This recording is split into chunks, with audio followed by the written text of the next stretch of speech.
Let's talk about the 1986 Masters Universe playset that upset parents.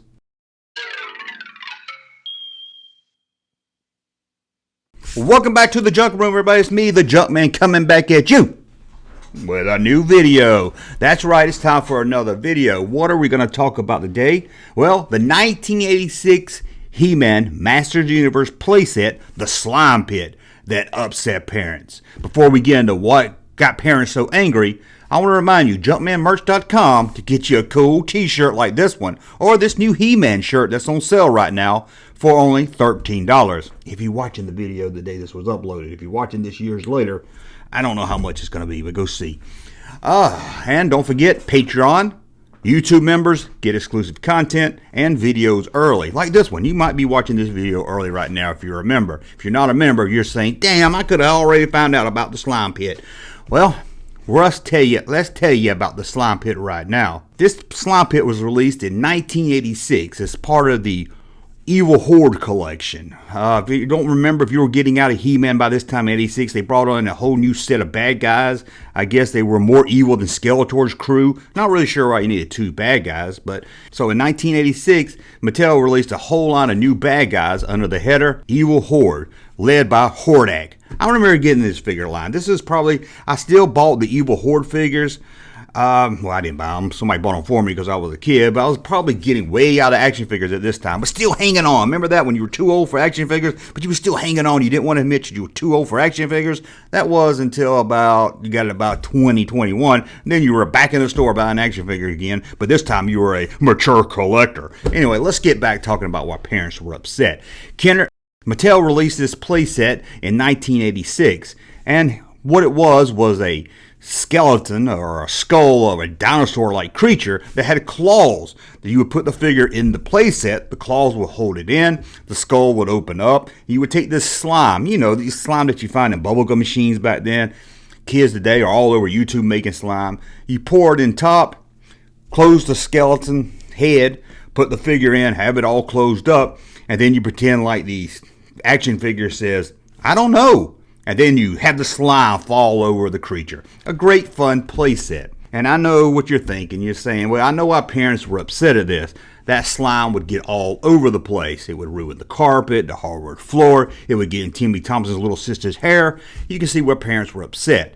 No, that's not the reason parents were upset. So you're thinking, okay, Junkman, I know why parents were upset. It's because little boys would buy this, see that kid on the box with the ugly haircut, and want a haircut just like him.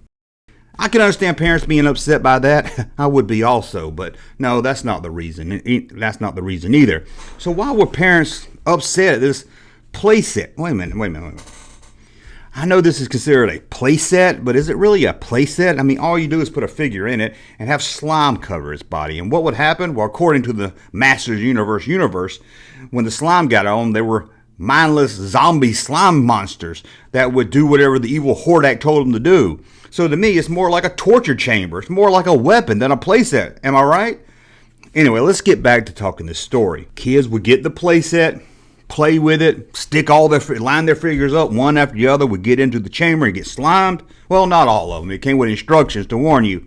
Don't slime all the figures. Moss Man, Skeletor's cat, I don't even know if it would fit in there, but don't put the slime on the ones that had the fur on it or some other figures, or you might damage it. So kids will line up the figures that were okay to put in the slime pit and slime away.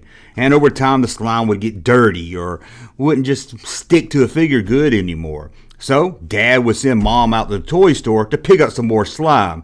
At the toy store, she would find out there was no slime.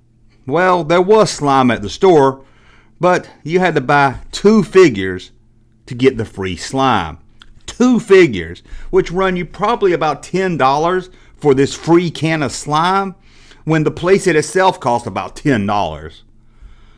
Parents were outraged, but after all, this was an old gimmick. It's like, hey, we'll sell them a razor really cheap and have them come back week after week to buy more razors. Clever trick, toy company. We're on to what you were doing. But parents were not happy. They were upset. The only good thing was that these cans of slime were at the store. You didn't have to mail off for them. So little Timmy Thompson didn't have to wait 8 weeks. The mails were really slow back then to get the free slime to go back to his playset. But parents didn't like the thought of having to buy 2 action figures each time they needed a new can of this slime. After all, what if little Timmy Thompson had all the figures? You had to just buy figures you didn't need just to get this slime again?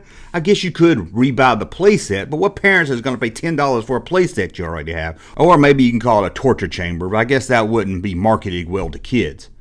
Now you're thinking, that's crazy, 2 figures for this slime? Well, Mattel's director of marketing at the time, David Capper, his whole plan was to make it 3 or 4 figures to get the free slime. And if all this wasn't bad enough, damn retailers, they just made it worse. Retailers were sent this free case of slime and a little display box to put them in. And the cans were marked clearly, not for retail. These were just to be given away when little Timmy Thompson bought the 2 figures. He could get the slime that day. But you know retailers, what do? Slap the price tag on it, anywhere between $3 to $10. That's right, retailers got these cans for free and were trying to make a profit off of them. 100% profit at that. So you can see why parents were upset. They paid $10 for this playset. Little Timmy Thompson played with it for a couple months. They go out to buy more slime, which should be pretty easy to get, and they find out either they have to pay for it at almost the same price they paid for the playset, or they have to buy 2 figures, which comes out to about the same price for the figure, or at least pay $2 for what was a free promotional item. But really, what was Mattel to do? If they sold the slime itself at retail stores, they run the chance of kids just buying the $2 slime to pour over their figures at home, making their own playset with it. I guess the best solution would have some kind of mail-in form inside the playset box so you can mail in and get a free one shipped to you. You could go ahead and fill that out, have it already on the way when you first started playing with your slime. I think that probably would have been the best solution. But Mattel knew, just wait it out. Give it about 6 months to a year. Kids have moved on from the playset. They're not going to care about the slime. They're not going to be crying, "Mommy, I need more slime." And it's all going to be forgotten. That playset's going to be shoved into a closet somewhere, and they can move on to the next toy. So although parents were upset, kids were crying, retail stores were making a profit, and Mattel was just sitting back, waiting for the next thing. Of course, this was 1986. By 1987, kids moved on from He-Man. Well, that's a look at why parents got upset at the slime pit toy. Did you have this when you were a kid in the 80s? Did your parents get upset that you couldn't get more slime? Or did they just go out and buy you 2 more figures to get you more slime? Let me know all that and more in the comments below. And until the next video, thumb up so I know you like my content, subscribe to the channel, and we'll talk again soon. Junkman. Thank you, sir, for that unsolicited testimony.